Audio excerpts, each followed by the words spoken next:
আসসালামু আলাইকুম সুপ্রিয় দর্শক বৃন্দ ভাই ও বোনেরা, আসসালামু আলাইকুম। আমি এখন আছি পুডলিং ডিপুর পার্কিংয়ে আছি।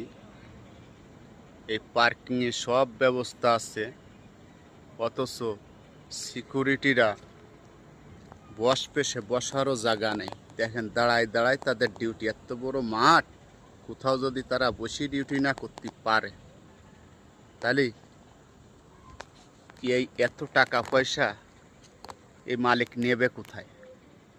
পাহাড় কাটি জায়গা বানাইছে। দেখেন, ও যে পাহাড়, এই পাহাড় কাটা জায়গা বানাইছে। গাড়ি রাখার জায়গা আছে, অথচ সিকিউরিটি বসার জায়গা নাই। ড্রাইভাররা একটু মোবাইল চার্জ দেবে, সে জায়গাটাও নাই। দেখেন, জায়গা কি তার অভাব আছে না টাকার কমতি আছে? সামান্য এইটুকুন আত্মত্যাগ তারা করতে পারে না। হ্যাঁ, তো এই সমস্ত লোকের প্রতি, মাননীয় সরকারের প্রতি আমার আকুল আবেদন, এটার একটা ব্যবস্থা নেবেন। সবাইকে ধন্যবাদ। আসসালামু আলাইকুম।